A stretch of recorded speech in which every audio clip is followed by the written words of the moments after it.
My son ended up with stitches in his head twice because of that man. I just had enough. I didn't have anything at that point anymore, so there was really no reason to stay. But I didn't know how to get out. You just heard the voice of a local survivor of domestic violence. We want to welcome you to Voices from the Valley, a podcast of the Community Foundation for the Fox Valley region. I'm Amy Spreeman. And I'm Carolyn DesRosiers.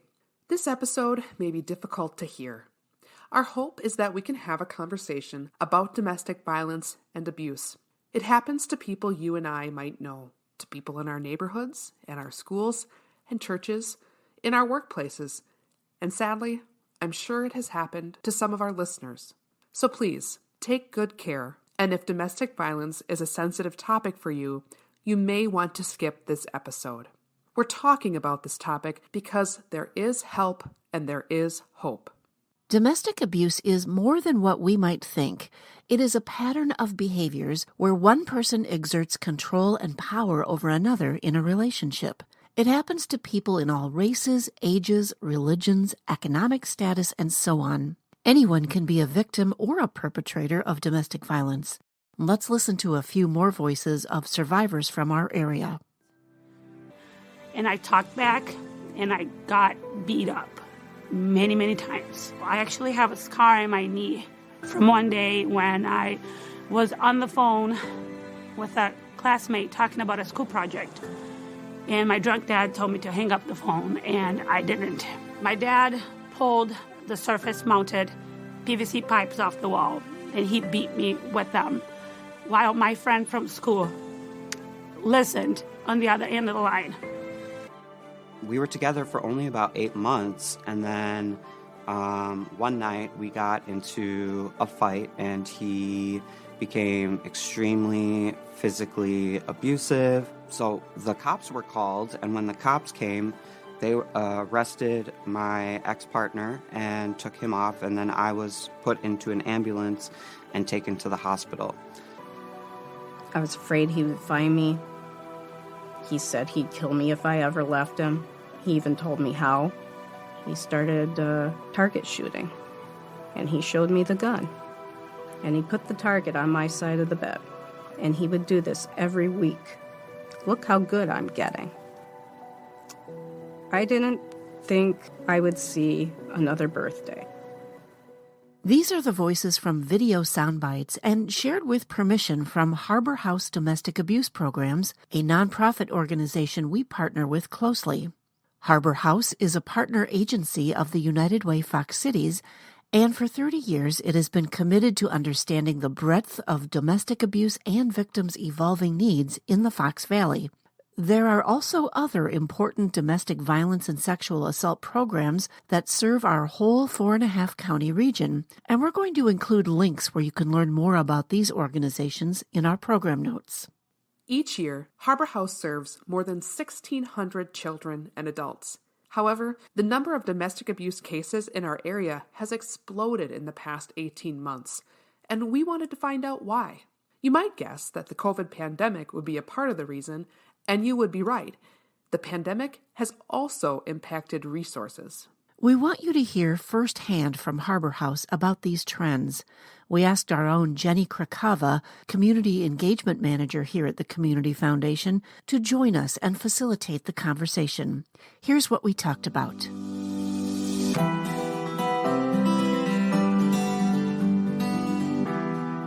We are here with Amber Schrader, who is the Executive Director of Harbor House. Welcome, Amber.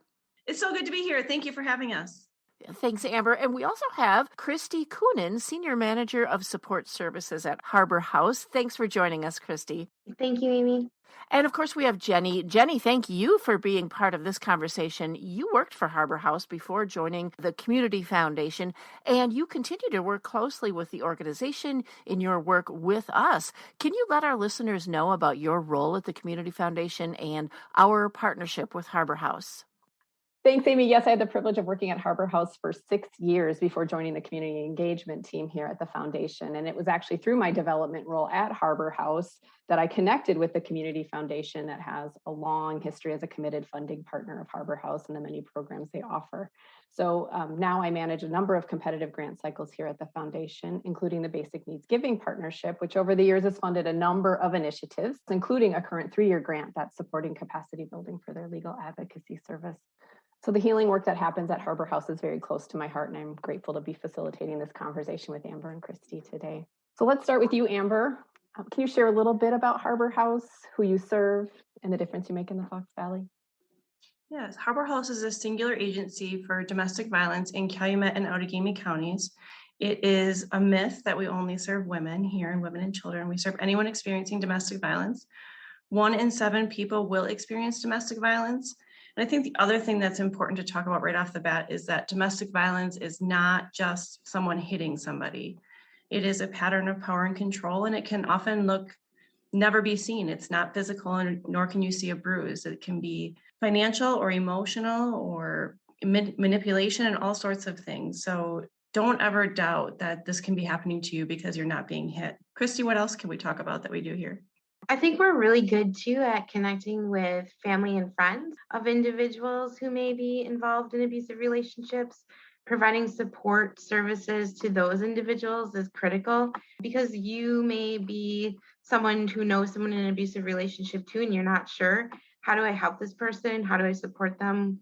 And so making sure that people in the community and outside of those abusive relationships also understand what that can look like and how to provide support. Christy, we've heard recently that the number of people you're serving has increased by 262%. That is a shocking increase. Can you talk a little bit about what's behind that? Yeah, so I think for us, we're really seeing a lot of different things, right? Some of it, well, a lot of it is COVID. People have been stuck in homes with other individuals for long periods of time where they're trying to work from home and live at home and parent from home, all the things that way. And that creates a lot of conflict and issues. We're seeing that this is a national trend, though. This is not just a Fox Valley issue. This is a trend that's happening across the nation. And yeah, 262% is alarming. However, we feel very grateful that people feel that they're able to connect with Harbor House and to talk about something that's extremely intimate and can have a lot of shame within for themselves and their families and their situations as a whole. As I had mentioned before, we're seeing a lot more too of friends and family who are seeking help and who have concerns about loved ones. The other thing that we have seen through all of this is that the court systems are extremely behind. So whether that be criminal or civil. And so there were a lot of people during the whole process who are seeking us to say, what are my options? Court's not an option for me. I can't get into family court. I can't deal with custody placement issues. I still want to, leave, or potentially I want to figure out how do I safely stay in the meantime. I think we've seen too that there are very few or less options of places for people to go. The housing market has absolutely played into all of that. And then with COVID, people are kind of balancing, like, do I leave my home? And if I go, where do I end up? And, do I go into a communal or shelter sort of setting? Having to live in among other people during COVID, that part's scary too. So I think we've had a lot more within outreach. Our advocates are really supporting clients on a longer term basis who maybe can't necessarily leave their situation, but are trying to figure out ways to cope through it. I think the other thing that's important to talk about is that things that in the past that might have built up over 6 or 12 or 18 months are now happening in really compressed timeframes. So violence is escalating quicker. There was a DV homicide or domestic violence homicide not far from here that the woman had only been dating her partner for 3 months and he killed her 3 months later. That's how quick things are escalating right now. So the seriousness of things, I think, is also driving up numbers. It's like this can't go on. It's more apparent more quickly. I think the other part too is we've had many people who've talked to us about the Netflix series Made and how that's really provoked a lot of conversations. And for them to start thinking about the struggles that an individual is going through when leaving a situation, abusive situation. And so that has been a good conversation for us to have across the community, but also for individuals experiencing abuse and those trying to support them. Amber, we kind of got to this in the last question, but is there anything else you want to elaborate on? How has the COVID-19 pandemic impacted the organization? You started as executive director just as the pandemic was getting started in April of 2020. I imagine operations, staff, volunteers, as well as obviously the clients have been impacted. Yeah, I mean, I think like the rest of the world, we're tired. We're tired of COVID. Everyone is tired of COVID. We're tired of adapting, but here we are. I mean, I think initially we pivoted everything pretty much to virtual. Like the rest of the world, we went off site for the most part, though the shelter never closed down and we were always open. We figured out how to do services virtually and keep people safe. I give our advocates so much credit for figuring out literally overnight how to keep people alive over a computer screen or text message or phone. I just can't speak highly enough of the challenge they took on and that they took on without batting an eye. Over time, we have moved back to as new normal as possible. I mean, we're back in the building. We have been since May of last year. We're fully staffed. We have some support groups that are still virtual, some that are still in person. If you've ever had told me that I would perform rapid tests on people for a living and run a laboratory on site, I would have told you you're crazy. But here we are doing those crazy things to try to protect our staff in our building.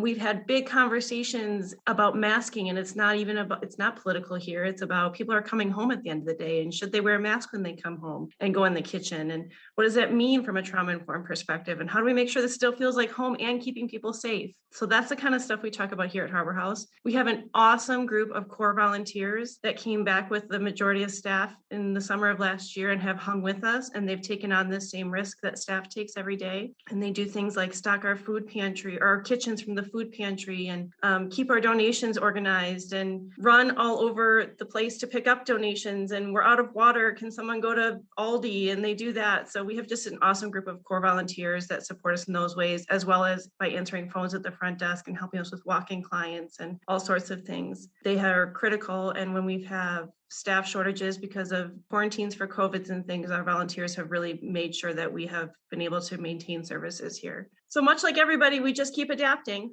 and keep offering services. The thing that gets harder now is we all have lower tolerance for compliance with anything to keep safe. We just want to live our lives right. So that gets harder and harder, but we just keep going. Yeah, so grateful, and it's so good to hear that the volunteers are coming back and staying back, because we're hearing that's not the case for all organizations. So, Christy, what is something important you think our listeners should know about the individuals and families you serve at Harbor House? Wow. So our families and the people that we consider our clients are your everyday people. They're your neighbors, they're your family, they're your friends, they're your coworkers, they're your repair person. It doesn't matter who they are, right? Like everybody has a story and a situation. And I think that we feel lucky that people are willing to let us in and share intimate things about their lives that are challenging and can be really hard to talk about and to really face, right? It's hard to face situations in your life if that's really the reality. You know, I think it's important that our listeners know too that we're serving everyone, as Amber had said earlier, and that we serve people who never come into shelter. And honestly, we're serving 2 to 3 times as many of those outreach clients, people never coming into shelter, as we are shelter clients. We are here to support people, to give direction and options, to talk about systems and programs and processes, but it's all at their own pace and in their direction. We sit passenger, right? They're in the driver's seats, and we can tell them how to get from point A to B, either the fastest, right? Or by highway or with most things to see, but we're not telling them how to get where it is that they may want to go. We want them to get there in their own way. I think the other thing that is really hard to know if you're not on the inside working in this every day is the incredible, amazing, unbelievable resiliency of our clients. I think it's really easy to think about people who have to use Harbor House and feel sorry for them. That is just so not the case. Our clients are resilient. And if you watch Maid, that is one thing I really encourage you to watch for. Don't feel sorry for her. Watch every time she overcomes and count how many times she overcomes. That is what we see here. Yeah. We also come from a perspective that everybody's individual. and situations can change from minute to minute. And so can people's choices or what they want to see as the outcome. And so we're really there to just be with them. We have fabulous staff here that are happy to answer crisis phones or to sit with the clients or to transport somebody to go help with picking up kiddos. We will do just about all and have done it all to support people where they're at. I'm getting emotional just thinking about all the incredible people that I got to meet. Yeah, it's fantastic. We'll pause here and talk about how you and I can be part of this story and solutions when we come back. I was able to get help with food, help with housing, mental health care, an actual doctor for my son and I. There's just so many resources that I didn't even know existed until I came here. I met some really wonderful women here. We have a very diverse community here in the Fox Cities, and I know, coming from a different culture, how big of a role that plays on how you perceive and how you deal with abuse. So we are working very diligently to help you, to reach out to every different culture group that we have here in the Valley, and we will get you help. There's always people who are willing to help, and I didn't even know a community could pull together like that before I came here. Part of my healing process is talking about it. Maybe your neighbor is going through it. Maybe your cousin is going through it. Maybe your sister is going through it, and you don't even know because we don't talk about it. I survived, and I'm here, and I'm strong, and I'm healing. Not everybody is this lucky. Now here's part 2 of our conversation with Harbor House.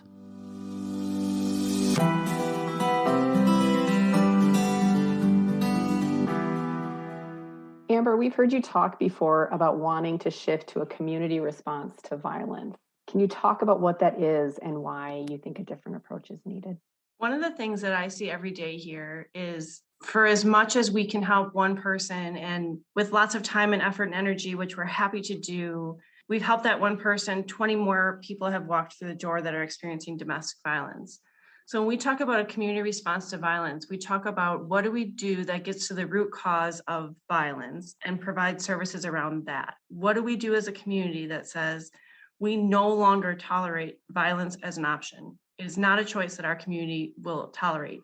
And not tolerate from a punishment point of view, but tolerate from what do we need to provide to people so that they don't feel the need to use violence, to use abusive behaviors. Harbor House is doing a lot of work with our board of directors to define what that could look like and where we're going to go with that. But I do think that there is a future for Harbor House where we look at people who use abusive behaviors as whole people making choices because of things that have happened to them in their life, not because of, but as a result of things that have happened to them in their life, oftentimes due to unhealed trauma. And we know that many people who use abusive behaviors are also victims themselves and never receive services. So that's one way. Another thing is to continue to do our prevention work in the schools, which provides education to K through 12 students on healthy behaviors and healthy relationships and how to identify red flags and make sure that kids really know how to identify what abuse looks like and to get that primary prevention in.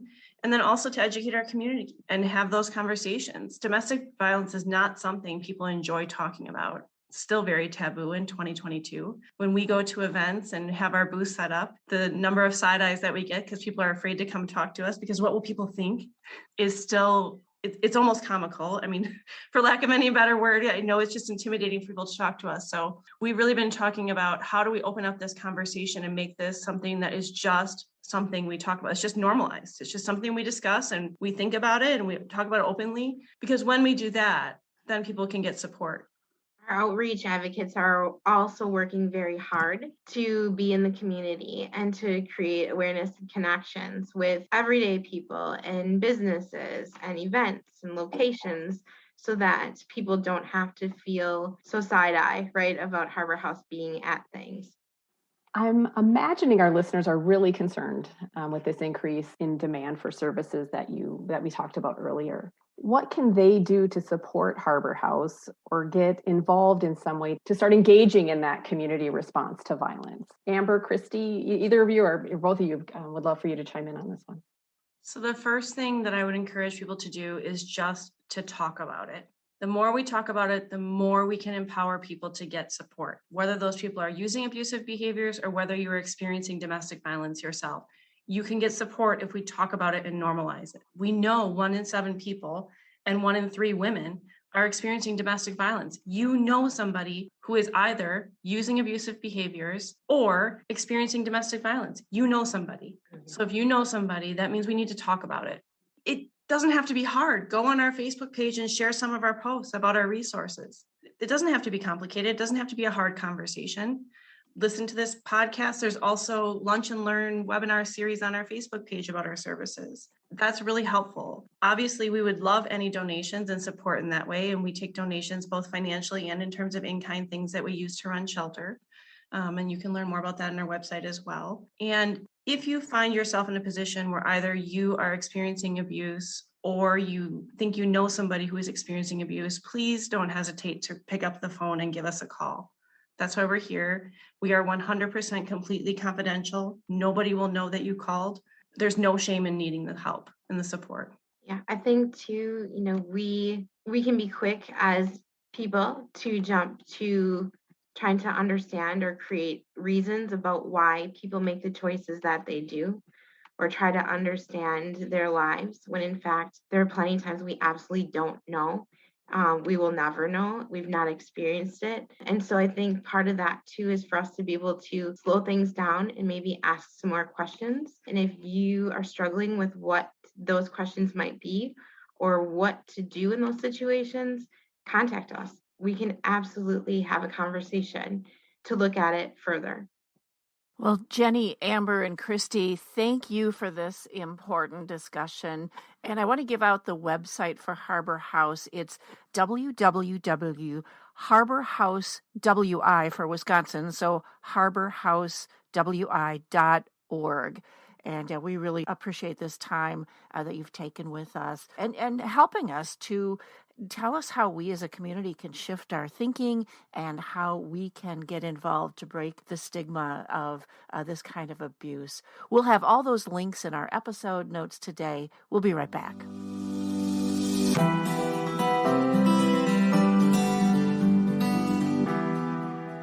I'm Reg Whitehaven, a local attorney with McCarty Law and a board member for the Community Foundation for the Fox Valley region. The Community Foundation is about connecting the needs of the community with solutions, as evidenced by the Nelson Family Crossing, a walkway linking Kaukauna and Little Chute. I've also seen Community Foundation staff connect my clients to certain causes or charities. I'd like to connect you with the Community Foundation's helpful and passionate staff. Please call 920-830-1290 or go to cffoxvalley.org. Do you want to make a difference in your community, but not sure how or where to start? Do you feel strongly about a cause or an organization that touched your life or the life of a loved one? Want to help students attend college? Or perhaps you want to create a legacy and inspire others to give. The Community Foundation for the Fox Valley region is a great partner to help you make an impact now and for future generations. By simplifying your giving and helping you establish a tax-deductible charitable fund, you can set it up with cash, stocks, property, or IRAs, and you can do that now or in your will. It's easy. We share our knowledge and help you not only to make a difference today, but always. Count on us to understand the important community issues and help you consider effective ways to ensure our community is a special place for all to live, work, and grow. Because together, we flourish. With a fund at the Community Foundation for the Fox Valley region, you can support causes important to you. Join others and learn how you can make a difference at cffoxvalley.org.